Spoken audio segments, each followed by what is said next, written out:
Hello everyone, स्वागत है आपका एक बार फिर से सपना स्टडी आईक्यू पर।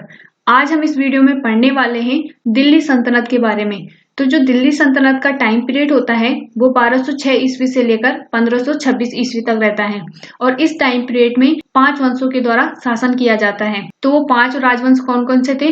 तो पहला था गुलाम वंश, जिसका जो टाइम पीरियड था वो 1206 ईस्वी से लेकर 1290 ईस्वी तक रहता है। अगला वंश आया खिलजी वंश। खिलजी वंश का जो टाइम पीरियड था वो 1290 ईस्वी से लेकर 1320 ईस्वी तक रहता है। अगला था तुगलक वंश, जिसका टाइम पीरियड था 1320 ईस्वी से लेकर 1414 ईस्वी तक। और अगला आया सैयद वंश। सैयद वंश का जो टाइम पीरियड था वो था 1414 ईस्वी से लेकर 1451 ईस्वी। और जो अंतिम वंश था वो था लोधी वंश, जिसका टाइम पीरियड था 1451 ईस्वी से लेकर 1526 ईस्वी तक। इसके बाद एक वंश और आता है जिसका नाम होता है मुगल वंश। तो उस वंश को भी हम पढ़ेंगे आगे की वीडियोस में। इन वंशों को याद करने के लिए एक ट्रिक बनाई है मैंने, जो कि आपने शायद सुनी भी होगी पहले, जिसका नाम था गु ख तसलम। तो गु ख तसलम, तो माँ जो है वो मुगल वंश को संबोधित करता है, लेकिन यहाँ पर मैंने लिखा नहीं है, लेकिन याद करने में आपको दिक्कत ना हो इसीलिए ट्रिक बनाई गई है, जिसमें गु का मतलब होता है गुलाम वंश, ख का मतलब होता है खिलजी वंश, त का मतलब होता है तुगलक वंश, स का मतलब होता है सैयद वंश और ल का मतलब होता है लोधी वंश। और एक अक्षर और आता है जो होता है म, उससे होता है मुगल वंश, जो आगे की वीडियोस में हम पढ़ेंगे। तो आज की इस वीडियो में हम जिस राजवंश को कवर करेंगे वो है गुलाम वंश, जो कि 1206 ईस्वी से लेकर 1290 ईस्वी तक चला था। तो सबसे पहले देखेंगे हम गुलाम वंश के बारे में। तो जो गुलाम वंश का टाइम पीरियड था वो 1206 ईस्वी से लेकर 1290 ईस्वी तक चलता है। और इस वंश को जो है गुलाम वंश तो कहा ही जाता है, प्लस इसको दास वंश भी कहा जाता है। और जो गुलाम वंश का संस्थापक था वो था कुतुबुद्दीन ऐबक। और जो कुतुबुद्दीन ऐबक था वो मोहम्मद गौरी का गुलाम था, जिस कारण उसने अपने साम्राज्य का नाम गुलाम वंश रखा था। अगला है, जो कुछ विद्वान है, कुछ इतिहासकार है, वो गुलाम वंश को मामलुक वंश भी कहते हैं। तो वेरी इंपॉर्टेंट है ये कि मामलुक वंश किस वंश का अन्य नाम है, तो वो है गुलाम वंश का। और मामलुक का अर्थ होता है स्वतंत्र माता पिता की गुलाम संतान। तो इतिहासकारों ने मामलुक वंश जो है गुलाम वंश को ही कहा है। अगला जो इम्पोर्टेंट फैक्ट है गुलाम वंश से, तो वो है गुलाम वंश के प्रमुख शासक। जिन शासकों से आपके एग्जाम्स में क्वेश्चंस बनते हैं उन्हीं शासकों के नाम मैंने यहाँ पर लिखे हैं। तो पहला है कुतुबुद्दीन ऐबक। तो जो कुतुबुद्दीन ऐबक का टाइम पीरियड होता है वो 1206 ईस्वी से लेकर 1210 ईस्वी तक रहता है। और कुतुबुद्दीन जो कि गुलाम वंश का संस्थापक था। गुलाम वंश के बाद जो शासक बनता है वो बनता है आराम शाह। तो आराम शाह का जो टाइम पीरियड था वो 1210 ईस्वी था। उसके बाद बनता है इल्तुतमिश। इसका जो टाइम पीरियड रहता है वो 1210 ईस्वी से लेकर 1236 ईस्वी तक रहता है। अगली जो शासक बनती है वो बनती है रजिया सुल्तान। और रजिया सुल्तान एकमात्र ऐसी महिला थी जो दिल्ली सल्तनत की पहली तथा अंतिम महिला शासिका बनी थी। और इनका जो टाइम पीरियड रहता है वो 1236 ईस्वी से लेकर 1240 ईस्वी तक रहता है। अगला जो शासक बनता है वो बनता है बहराम शाह। तो बहराम शाह का जो टाइम पीरियड होता है वो होता है 1240 ईस्वी से लेकर 1242 ईस्वी तक। अगला शासक बनता है बलबन। तो बलबन का जो टाइम पीरियड रहता है वो 1266 ईस्वी से लेकर 1286 ईस्वी तक रहता है। उसके बाद शासक बनता है कैकुबाद। और कैकुबाद का जो टाइम पीरियड रहता है वो 1286 ईस्वी से लेकर 1290 ईस्वी तक रहता है। तो ये प्रमुख शासक थे गुलाम वंश के, इनको भी आपको ध्यान में रखना है। तो सबसे पहले हम जिस शासक के बारे में पढ़ेंगे वो पढ़ेंगे कुतुबुद्दीन ऐबक के बारे में। और कुतुबुद्दीन ऐबक का जो टाइम पीरियड रहता है वो 1206 ईस्वी से लेकर 1210 ईस्वी तक रहता है। तो जो कुतुबुद्दीन ऐबक था वो मोहम्मद गौरी का गुलाम था। जब गौरी भारत में आक्रमण करता था तो वो यहाँ लूटपाट करके अपने देश अफगान चले जाता था, लेकिन यहाँ के विजित क्षेत्रों को अपने गुलामों को सौंप जाता था। तो जो उसके गुलाम होते थे वो यहाँ शासन करते थे, जिनमें से एक गुलाम उसका था कुतुबुद्दीन ऐबक। तो कुतुबुद्दीन ऐबक ने ही गुलाम वंश की स्थापना की थी। तो जब मोहम्मद गौरी की मृत्यु हो जाती है 1206 ईस्वी में, तो जो कुतुबुद्दीन ऐबक होता है वो क्या करता है, लाहौर क्षेत्र में अपना राज्यारोहण कर देता है। तो ये इम्पोर्टेंट क्वेश्चन है कि कुतुबुद्दीन ऐबक ने अपना राज्यारोहण कहाँ करवाया था। तो उसने लाहौर क्षेत्र में 1206 ईस्वी में अपना राज्यारोहण करवाया था मोहम्मद गौरी की मृत्यु के बाद। और वो क्या था, मोहम्मद गौरी का एक गुलाम था। अगला है कुतुबुद्दीन ऐबक दिल्ली सल्तनत का पहला सुल्तान होता है। तो ये भी इम्पोर्टेंट है कि दिल्ली सल्तनत का पहला शासक या पहला सुल्तान कौन था, तो वो था कुतुबुद्दीन ऐबक। अगला है दिल्ली सल्तनत में जो गुलाम वंश की स्थापना की थी वो की थी कुतुबुद्दीन ऐबक ने। और कुतुबुद्दीन अपनी राजधानी कहाँ बनाता है, तो वो बनाता है लाहौर में, जहां उसका राज्यारोहण भी हुआ था। अगला है जो कुतुबुद्दीन ऐबक है उसने सुल्तान की उपाधि धारण नहीं की थी, क्योंकि वो एक गुलाम था, तो उसने यही सोचकर अपनी जो है सुल्तान की उपाधि धारण नहीं की थी, क्योंकि सुल्तान का अर्थ होता है राजा, लेकिन उसने खुद को गुलाम कहकर उसने सुल्तान की उपाधि धारण नहीं की थी, बल्कि उसने मलिक तथा सिपा सलाहकार की उपाधि धारण की थी। तो ये क्वेश्चन मोस्ट इंपॉर्टेंट है कि मलिक तथा सिपा सलाहकार की उपाधि किसने धारण की थी, तो वो की थी कुतुबुद्दीन ऐबक ने। अगला है कुतुबुद्दीन ऐबक के दरबारी विद्वान, यानी कि उसके दरबार में कौन कौन से विद्वान रहते थे। तो उसके दरबार में जो विद्वान रहते थे उनका नाम था हसन निजामी और फर्क ए मुदबिर। ये भी आपको याद रखना है कि हसन निजामी और फर्क ए मुदबिर किसके दरबार में रहते थे, तो वो रहते थे कुतुबुद्दीन ऐबक के दरबार में। अगला है कुतुबुद्दीन की उपाधियां। तो कुतुबुद्दीन के जो उपाधियां मिली थी उनमें से जो उपाधि थी एक थी लाखता या फिर लाख बख्श, और दूसरी जो उपाधि थी वो थी हातिम ताई, और अगली जो उपाधि थी वो थी कुरान ख्वा। तो आपको ये तीनों ही उपाधियां याद रखनी है। ये उपाधियां किसकी थी, कुतुबुद्दीन ऐबक की। और जो कुतुबुद्दीन ऐबक है उसने दिल्ली में कुव्वत उल इस्लाम मस्जिद का निर्माण भी करवाया था। तो ये भी मोस्ट इंपॉर्टेंट है कि दिल्ली में कुव्वत उल इस्लाम मस्जिद का निर्माण किसने करवाया था, तो वो करवाया था कुतुबुद्दीन ऐबक ने। अगला है जो कुतुबुद्दीन ऐबक है उसने राजस्थान में 2.5 दिन का झोपड़े का निर्माण भी करवाया था। तो ये भी मोस्ट इंपॉर्टेंट है कि राजस्थान में 2.5 दिन का झोपड़े का निर्माण किसने करवाया था, तो वो करवाया था कुतुबुद्दीन ऐबक ने।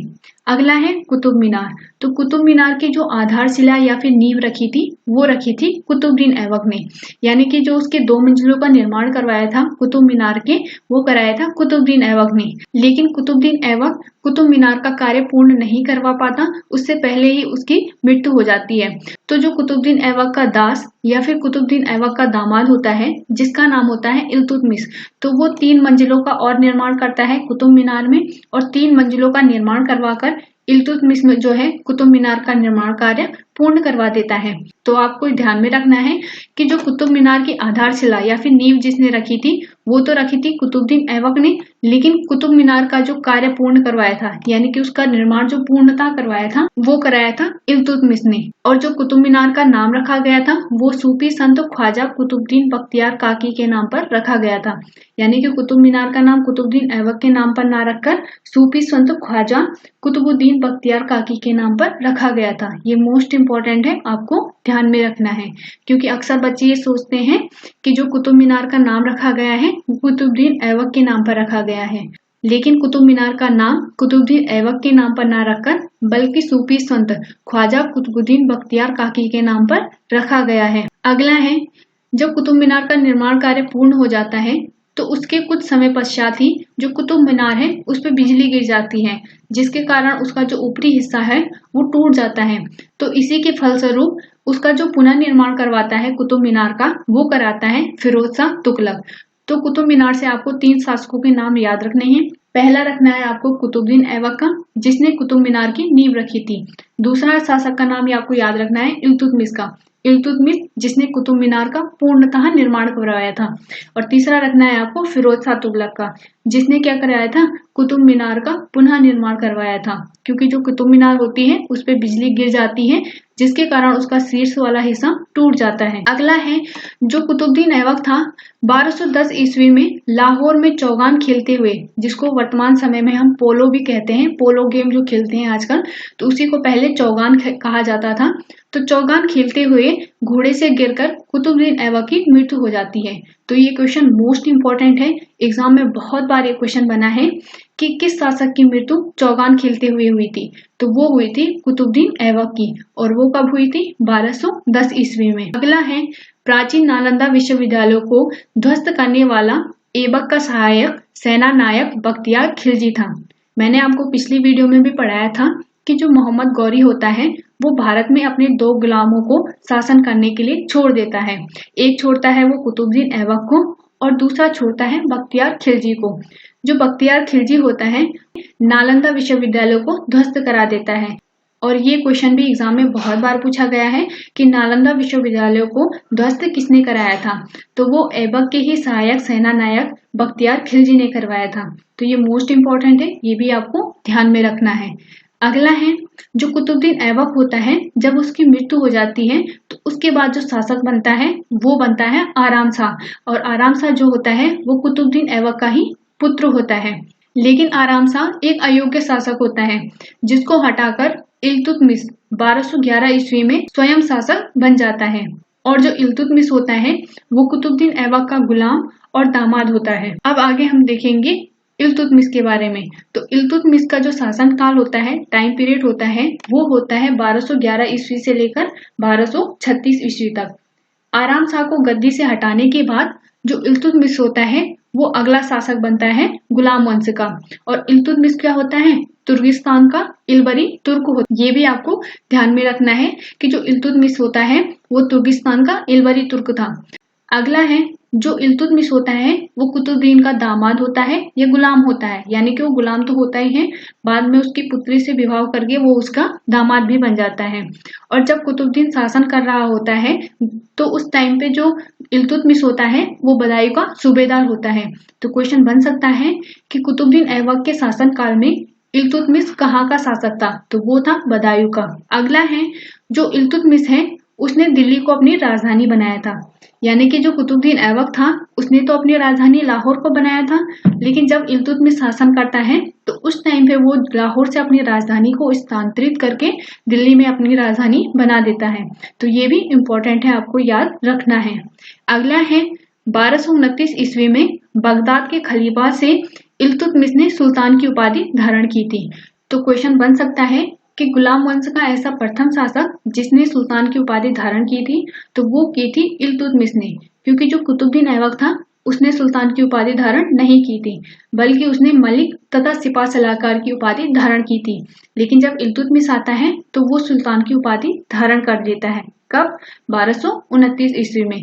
और इसी कारण जो इल्तुतमिश है उसे दिल्ली सल्तनत का वास्तविक संस्थापक माना जाता है। तो क्वेश्चन बन सकता है एग्जाम में कि दिल्ली सल्तनत का वास्तविक संस्थापक किसे माना जाता है, तो वो माना जाता है इल्तुतमिश को। तो ये भी इम्पोर्टेंट है, ये भी आपको ध्यान में रखना है। आगे है, ख्वारिज्म का सम्राट जलालुद्दीन पर जब मंगोलों के आक्रमणकारी चंगेज खान ने आक्रमण किया था तो जो जलालुद्दीन था वो इल्तुतमिश से शरण मांगने के लिए आता है, लेकिन जो इल्तुतमिश था वो शरण देने से इनकार कर देता है, क्योंकि जो चंगेज खान होता है वो एक शक्तिशाली शासक होता है। इसकी कहानी ये है कि जो ख्वारिज्म का सम्राट होता है जिसका नाम होता है जलालुद्दीन, तो उसका आक्रमण हो जाता है चंगेज खान से। उस टाइम पे जो मंगोल का शासक है चंगेज खान था वो बहुत ही ज्यादा शक्तिशाली शासक था। तो चंगेज खान से बचने के लिए जो जलालुद्दीन था उसने इल्तुतमिश से शरण मांगी, लेकिन इल्तुतमिश बहुत ज्यादा चालाक था, क्योंकि उसे पता था कि ये जो मंगोल का शासक चंगेज खान है वो बहुत ही ज्यादा शक्तिशाली है, और अगर मैंने इसके विरुद्ध आक्रमण किया या फिर इसके दुश्मन को अपने यहाँ शरण दी तो ये मेरा दुश्मन बन जाएगा, जिसके कारण या तो ये मेरे को मार सकता है या फिर मेरे को गद्दी से हटा सकता है। तो उसने जलालुद्दीन को शरण नहीं दी और इसी के फलस्वरूप उसने जो है चंगेज खान से अपनी जान बचा दी थी। तो ये भी आपको समझ में आ गया होगा। अगला है, जो इल्तुतमिश था तो उसने क्या किया था, 40 गुलाम सरदारों का एक संगठन बनाया था जो तुर्कान-ए-चेहलगानी के नाम से प्रसिद्ध हुआ था।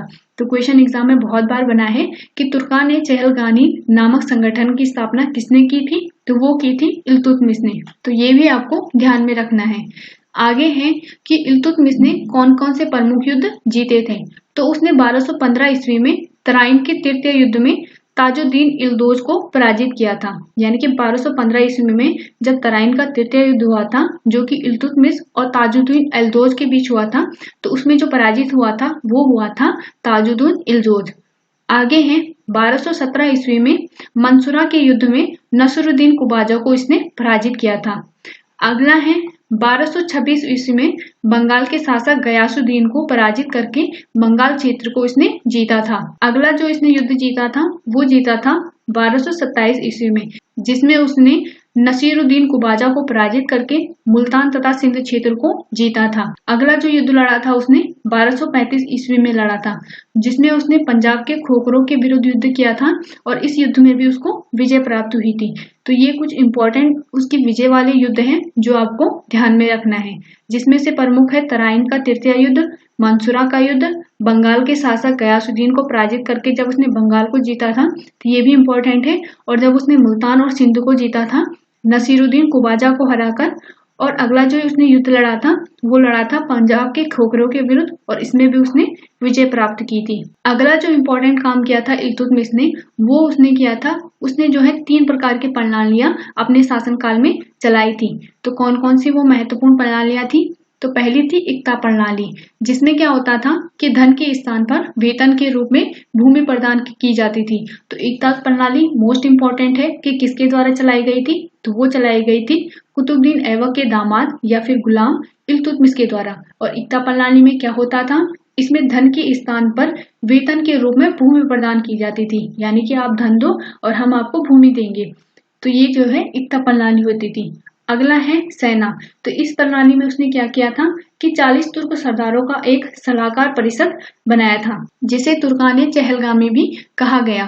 तो ये क्वेश्चन मोस्ट इम्पोर्टेंट है, बहुत बार एग्जाम में पूछा गया है कि तुर्क ए चहलगानी क्या है, या फिर क्वेश्चन बन सकता है तुर्क ए चहलगानी नामक संगठन किसने बनवाया था? तो वो बनवाया था इल्तुतमिश ने। और ये क्या होता था कि 40 तुर्क सरदारों का एक संगठन था, और इसका जो अन्य नाम था वो था दल चालीसा। तो ये इंपॉर्टेंट है, ये आपको ध्यान रखना है। अगली जो उसने प्रणाली लागू की थी वो की थी मुद्रा प्रणाली, जिसमें उसने 2 प्रकार की मुद्राओं को चलाया था। एक चलाया था टका को और एक चलाया था जीतल को। तो जो टका होता था वो जो है चांदी का एक सिक्का होता था, और जो जीतल होता था वो तांबे का सिक्का होता था। तो क्वेश्चन बन सकता है कि टका नामक सिक्का किसने चलाया था? तो वो चलाया था इल्तुतमिश ने। या फिर क्वेश्चन ये भी बन सकता है कि जीतल नामक सिक्का किसने चलाया था, या फिर जीतल किस सिक्कों को कहा जाता था? तो जो जीतल सिक्का होता था वो तांबे का बनाया जाता था, जिसकी शुरुआत की थी इल्तुतमिश ने। और अगला है जो इल्तुतमिश था उसके द्वारा सबसे पहले शुद्ध अरबी सिक्के जारी किए गए थे। तो क्वेश्चन बन सकता है कि गुलाम वंश का ऐसा प्रथम शासक जिसने शुद्ध अरबी सिक्कों को जारी किया था, तो वो कौन सा शासक था? वो था इल्तुतमिश। अगला है जो इल्तुतमिश होता है 1236 ईस्वी में इसकी मृत्यु हो जाती है, लेकिन जो इल्तुतमिश होता है वो अपने ही जीवन काल में अपना उत्तराधिकारी घोषित कर देता है। और ये जो अपना उत्तराधिकारी बताता है वो बताता है रजिया सुल्तान को, और रजिया सुल्तान जो कि एक लड़की थी तो उसको जो है वो उत्तराधिकारी घोषित कर देता है। लेकिन आगे चलकर क्या होता है, जब इल्तुतमिश की मृत्यु हो जाती है तो जो 40 तुर्क सरदारों का एक संगठन होता है जिसे तुर्क चहलगानी भी कहा जाता था, जो मैंने आपको पढ़ाया अभी, तो उनके द्वारा क्या किया जाता है, रजिया सुल्तान को शासक ना बनाकर बल्कि इल्तुतमिश का जो छोटा पुत्र था रुकनुद्दीन फिरोज शाह, तो उसको जो है सुल्तान बना दिया जाता है, जिससे रजिया सुल्तान जो है अपने लिए न्याय मांगने के लिए विवश हो जाती है। तो जो इल्तुतमिश था उसने अपने टाइम पर क्या किया था, न्याय मांगने के लिए लाल वस्त्र पहनने की परंपरा चलाई थी। तो जो रजिया सुल्तान होती है वो अपने पिता के परंपरा के अनुसार क्या करती है, लाल वस्त्र पहनकर जनता के बीच में चली जाती है और जुम्मे के दिन मस्जिद के आगे खड़ी हो जाती है जनता के सामने और न्याय की मांग करती है। वो क्या कहती है कि मुझे जो है मेरे पिताजी यानी कि इल्तुतमिश ने अगला उत्तराधिकारी घोषित किया था, लेकिन ये जो 40 तुर्क सरदार है वो मुझे शासक न बनाकर बल्कि मेरे छोटे भाई को रुकनुद्दीन फिरोज शाह को सुल्तान बना रहे हैं। तब जनता क्या करती है, हस्तक्षेप करती है और जो है रजिया सुल्तान को राजगद्दी दे देती है। और इसी के फलस्वरूप जो रजिया सुल्तान होती है वो दिल्ली सल्तनत की पहली और आखिरी महिला राजगद्दी पर बैठती है या शासक बनती है। तो अब हम पढ़ेंगे रजिया सुल्तान के बारे में। तो रजिया सुल्तान का जो टाइम पीरियड होता है वो 4 साल का होता है। वो होता है 1236 ईस्वी से लेकर 1240 ईस्वी तक। और रजिया सुल्तान से जो मोस्ट इम्पोर्टेंट क्वेश्चन बनता है कि दिल्ली की प्रथम तथा अंतिम महिला शासिका कौन थी। तो जो दिल्ली की प्रथम तथा अंतिम महिला शासिका थी वो थी रजिया सुल्तान। अगला है जो रजिया सुल्तान होती है वो पर्दा प्रथा को त्याग कर पुरुषों की तरह चोगा जिसे काबा भी कहा जाता है और कुल्हा यानी कि टोपी पहनकर राज दरबार में खुले मुंह आने लगी थी। यानी कि जो स्त्रियां होती थी उस टाइम पे पर्दा करती थी, यानी कि उनका चेहरा ढका होता था। लेकिन जो रजिया सुल्तान होती है जब वह शासक बन जाती है तो वो क्या करती है, पुरुषों की तरह वस्त्र पहनने शुरू कर देती है और पर्दा प्रथा का त्याग कर देती है। तो ये भी आपको ध्यान में रखना है। अगला है जो रजिया सुल्तान होती है वो क्या करती है, जमालुद्दीन याकूत नामक व्यक्ति को आमीर आखुर यानी कि अश्वशाला का प्रधान नियुक्त कर देती है। ये बहुत इंपॉर्टेंट है, जमालुद्दीन याकूत इसको जो है वो आमीर आखुर यानी कि अश्वशाला का प्रधान नियुक्त करती है। क्यों करती है? क्योंकि जो जमालुद्दीन याकूत होता है वो रजिया सुल्तान के साइड में होता है, यानी कि रजिया सुल्तान का समर्थन करता है, जिसके कारण जो रजिया सुल्तान होती है वो जमालुद्दीन याकूत को आमीर आखुर यानी कि अश्वशाला का प्रधान नियुक्त कर देती है। इसी का फायदा उठाकर जो सरदार होते हैं तुर्की आमीर, वो क्या करते हैं, एक अफवाह फैला देते हैं कि जो जमालुद्दीन याकूत है और रजिया है उनके बीच प्रेम संबंध है, जबकि ये एक अफवाह यानी कि झूठ था। तो आगे चलकर क्या होता है, जो रजिया सुल्तान होती है उस पर आक्रमण कर देता है अल्तुनिया, और अल्तुनिया सूबेदार होता है तबर हिंद का। तो इसमें जब रजिया सुल्तान और अल्तुनिया का युद्ध होता है तो इसमें पराजित हो जाती है रजिया, क्योंकि जो रजिया की सेना होती है वो रजिया का समर्थन नहीं करती, जिसके कारण रजिया इस युद्ध में पराजित हो जाती है। और जो उसकी सेना होती है वो ये समझती है कि इस युद्ध में जो रजिया है उसकी हत्या हो जाएगी, जिसके बाद जो रजिया है वो राजगद्दी से हट जाएगी और हम अपने मनपसंद का शासक गद्दी पर बैठा देंगे। लेकिन जो रजिया होती है वो और भी ज्यादा तेज होती है। रजिया क्या करती है कि अल्तुनिया के सामने विवाह का प्रस्ताव रख देती है, और जो अल्तुनिया होता है वो इस प्रस्ताव को मान लेता है, और उसके बाद रजिया और अल्तुनिया की शादी हो जाती है। फिर क्या होता है, जो रजिया सुल्तान होती है वो अल्तुनिया के साथ उसके महल चली जाती है। फिर जब रजिया अपने ससुराल से अपने मायके की ओर आती है तो कैथल के निकट डाकुओं के द्वारा 1240 ईस्वी में रजिया और अल्तुनिया दोनों की हत्या करा दी जाती है। तो इसी फलस्वरूप जो है रजिया सुल्तान की मृत्यु हो जाती है, जिसके बाद जो रजिया सुल्तान है वो 1240 ईस्वी तक ही शासन कर पाती है। इसके बाद जो शासक बनता है वो बनता है नसीरुद्दीन महमूद शाह, जिसका शासन काल होता है 1246 ईस्वी से लेकर 1266 ईस्वी तक। यह जो है दिल्ली सल्तनत का 8वां शासक बनता है, यानी कि जो रजिया सुल्तान है उसके बाद भी कई शासक आते हैं, लेकिन उनके बारे में मैंने इस वीडियो में कवर नहीं किया है, क्योंकि उनसे कोई भी क्वेश्चन आपके एग्जाम में नहीं पूछे जाएगा। यहाँ पर जितने भी प्रमुख शासक है उन्हीं के बारे में जो है यहाँ पर मैंने कवर किया है। तो उनमें से जो प्रमुख शासकों में से एक था वो नसीरुद्दीन भी था। तो नसीरुद्दीन महमूद जो है दिल्ली सल्तनत का 8वां शासक होता है, और यह जो है टोपी सिलकर तथा कुरान की प्राप्तियों को बेचकर अपना जीवन व्यतीत करता था। तो क्वेश्चन बन सकता है कि दिल्ली सल्तनत का ऐसा कौन सा शासक था जो कुरान की प्राप्तियों को बेचकर और टोपी सिलकर अपना जीवन व्यतीत करता था। तो वो करता था नसीरुद्दीन महमूद। और जो नसीरुद्दीन महमूद है, जो कुरान की प्राप्तियां होती थी उन्हें स्वयं लिखा करता था, यानी कि ये अपने पे डिपेंड रहता था, अपनी बनाई हुई चीजों को ही बेचता था और उसी से अपना जीवन व्यतीत करता था, ना कि एक शासक के तौर पर अपना जीवन व्यतीत करता था। अगला है, जो नसीरुद्दीन था उसने बलबन को अपना वजीर बनाया हुआ था, और जो बलबन होता है वो क्या करता है, अपनी पुत्री का विवाह नसीरुद्दीन महमूद से करा देता है। और जब नसीरुद्दीन महमूद की मृत्यु हो जाती है तो उसके बाद बलबन जो है स्वयं को शासक बना देता है, यानी कि बलबन का जो समधी होता है वो होता है नसीरुद्दीन महमूद, क्योंकि जो बलबन होता है वो अपनी पुत्री का विवाह करा देता है नसीरुद्दीन महमूद से, और वो इसी कारणवश करवाता है कि ताकि राजगद्दी आगे जाकर मुझे मिल जाए। तो उसके बाद जो है बलबन शासक बन जाता है। तो जो बलबन है उसके बारे में हम पढ़ेंगे कि जो बलबन था उसका जो टाइम पीरियड था वो 1266 ईस्वी से लेकर 1286 ईस्वी तक रहता है, और जो बलबन का वास्तविक नाम था वो था बहाउद्दीन। तो ये भी आपको याद रखना है कि बहाउद्दीन किसका वास्तविक नाम था, तो वो था बलबन का। अगला है, बलबन ईरान रहने वाला था, जिसके कारण उसने ईरानी परंपरा से अपने दरबार का गठन किया था, यानी कि जो शासन के तरीके हैं या फिर जो दरबार में उसके जो मंत्री रहते थे या फिर जो त्योहार मनाए जाते थे वो ईरानी परंपरा के आधार पर ही मनाए जाते थे, क्योंकि वो ईरान का रहने वाला व्यक्ति था। अगला है, बलबन ने अपने आप को पृथ्वी पर नियावत ए खुदाई यानी कि ईश्वर का प्रतिनिधि और जिले अल्लाह यानी कि ईश्वर की छाया बताया था। तो उसने अपने आप को ये उपाधियां दी थी, नियावत ए खुदाई तथा जिले अल्लाह। अगला है, बलबन के दरबार में 2 प्रसिद्ध फारसी कवि रहते थे, जिनका नाम था अमीर खुसरो तथा अमीर हसन। तो ये दोनों ही प्रसिद्ध फारसी कवि थे जो कि बलबन के दरबार में रहते थे। तो ये भी इम्पोर्टेंट है, ये भी आपको ध्यान में रखना है। अगला है, रक्त तथा लोह नीति की अपनाने वाला जो प्रथम शासक था वो था बलबन। तो क्वेश्चन बन सकता है कि दिल्ली सल्तनत का ऐसा कौन सा शासक था जिसने अपने शासन काल में रक्त तथा लोह की नीति अपनाई थी, तो वो अपनाई थी बलबन ने। अगला है जो बलबन होता है उसने ईरानी त्योहार जिसका नाम था नवरोज उसको मनाना शुरू कर दिया था। तो दिल्ली सल्तनत का ऐसा पहला शासक कौन था जिसने ईरानी त्योहार नवरोज को मनाना शुरू किया था? तो वो किया था बलबन ने, और बलबन के ही द्वारा सजदा तथा पेबोस नामक परंपरा को भी शुरू किया था। तो ये सजदा तथा पेबोस परंपरा क्या होती थी तो उसके बारे में भी हम थोड़ा सा जान लेते हैं। जो सजदा परंपरा थी उसमें क्या होता था कि जो बलबन के जो दास होते थे या जो छोटे किसान होते थे वो घुटनों के बल बैठकर राजा के पास जाते थे और अपना सर जो है राजा के चरणों में रखते थे, या फिर जो उनके द्वारा लाए गए उपहार थे वो राजा के चरणों में रख देते थे। अगला था पेबोस परंपरा। तो पेबोस परंपरा के द्वारा ये होता था जो गुलाम होते थे, दास होते थे, छोटे किसान होते थे, श्रमिक होते थे, वो क्या करते थे पेट के बल रेंग कर शासक के पास जाते थे और उनके चरणों में अपनी नाक को रगड़ते थे। तो आपको याद रखना है ये सजदा तथा पेबोस परंपरा का प्रारंभ किसने करवाया था?